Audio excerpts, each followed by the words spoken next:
غرفتي. ترى ما شفتها الحين معاكم حشوفها.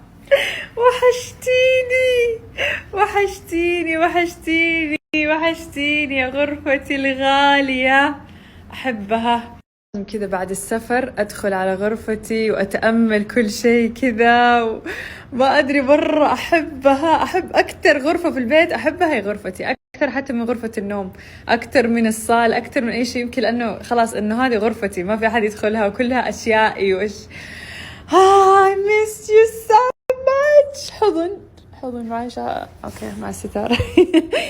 إلين طول الوقت قاعد تحضر فيه. لو قال لك ايش ابغى انام، تبغاه ينام معاه عشان راسي يعور. ما حبيبي راسك يعور يا عمري. لولي اذا نمتي الان بعدين نومك راح يتلخبط كله، بعدين بكره ما حتقدري تقومي للمدرسه. فانا اقول اصبري لين الساعه كذا 6 7، العبي مع بوبك، العبي العابك، خدي الشاور، نتغدى، بعدين تنامي مره واحده. امس مسكينه ما نامت كثير، بس اذا نامت الحين احتمال يتلخبط نومها، وانا ما صدقت انه نومها راح يتعدل. نحن ننام بتوقيت الامارات تقريبا الساعه 8 العشاء، بتوقيت ماليزيا يمكن الساعه 12 واحدة. إلين تنام 7، يعني اليوم الساعه 7. You love him so much. هذا الحب. ايش بك حبيبي يا حبيبي؟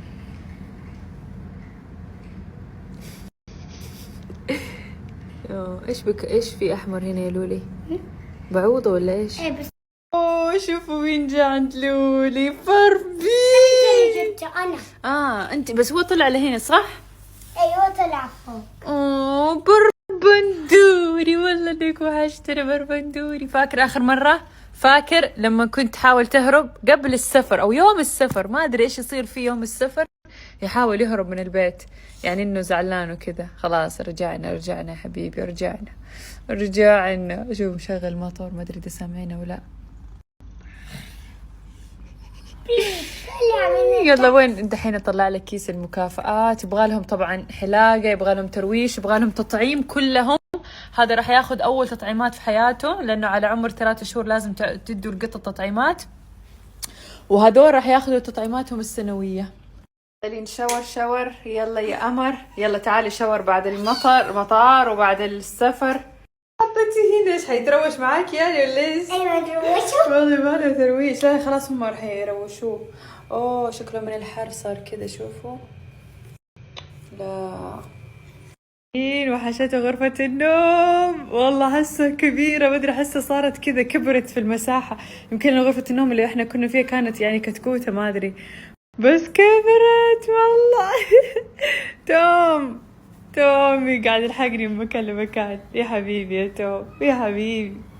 بربونتك وماميتي ليه ما تسوي زيك كده ليش؟ ها يلا الحين افتح لك المكافآت، لازم ادور عليها. انا ما توقعت صراحة ان اليوم راح افضي الشنط، يعني انا عبالي انه دائما احنا نوصل في الليل صراحة. ماما انا عندي فكرة مرة حلوة. ايش الفكرة؟ انت لسه ما دخلتي تاخذي شاور؟ ايش الفكرة؟ ايش رايك كل يوم انت ترتبي الشنطة؟ اليوم واحدة بكرة واحدة. فكرة حلوة. 1 2 3 4 5 6، يعني 6 ايام. حطول كذا يا لولي.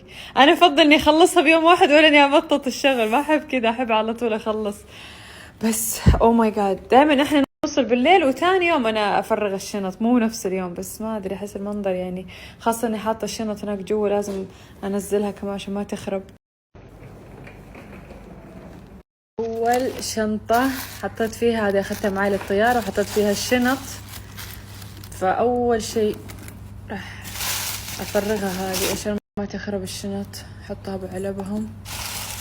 هذه الشنطة حرفيا عبارة عن شنطتين بس، وحطيت فيها بطانية الإلين ودفتر الرسم وبس. يلا خلصت من أول شنطة. يا ريت كل الشنط كذا بسرعة. ياي خلصنا. باقي كم؟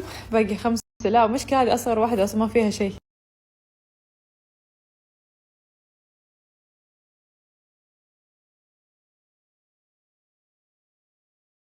ما شاء الله إن النشاط اللي فيني. انا ما توقعت صراحه، توقعت اني حوصل البيت وحكون تعبانه، بس لاول مره نوصل في النهار ولسه بدري. ادخل الساعه 3 العصر، يعني احنا قمنا وجهزنا ولبسنا وسافرنا ورحنا من الفندق للمطار ساعه، والرحله 7 ساعات، وجينا هنا لسه الساعه 3 العصر. مره احس اليوم طويل، يعني احس انه رجعنا في الزمن، وفعليا رجعنا في الزمن. المهم بتخليني ابدا من الشنط الصغيره افضيها، بعدين امشي شوي شوي لين الشنط الكبيره اللي فيها مليون شيء وغسيل. اوه ماي جاد، الحين عندي غسيل مليون.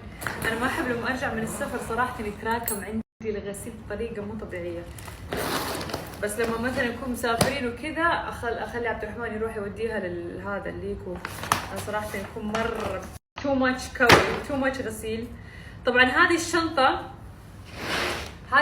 فيها الاشياء الجديده اللي اشتريناها امس لما رحنا الجنتينج، وكان في مول هناك انا وعبد الرحمن تسوقنا، وكل الملابس الجديده حطيناها كده في المحل في الشنطه هذه. المهم راح اوريكم اياها ان شاء الله بكره، لانه الحين صراحه مره تعبانه. كنت على اساس امس حوريكم الاشياء اللي جبتها، بس امس كان شفتوا انتوا الحوسه اللي انا فيها، كان عندي ترتيب شنط كذا، بس جبت ملابس تجنن مره حلوه، مره حلوه. جبت ميمي كمان، فان شاء الله بكره حوريكم اياها. الحين بس ابغى احط الشنط اسرع سريع، اخلص كل شيء. هذه ملابس عبد الرحمن الجديده،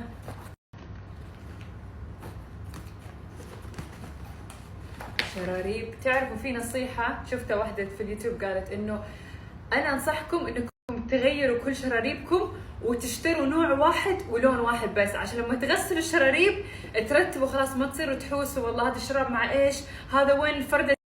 اسد استولى على السرير. بربوجي والله يا اختي، هذا القطط يفهموا. احس توم كذا يعني يبين مشاعره اكثر من ماميته تبين مشاعرها في الليل. لما اجي ابغى انام ما تبغى تطلع من الغرفه، تبغى تنام معايا، نحاول ننزلها باي طريقه ما تبغى، يعني تحب تنام معايا في الليل. بس توم يعني خلال اليوم كذا كل ما اروح مكان اشوفه يلحقني.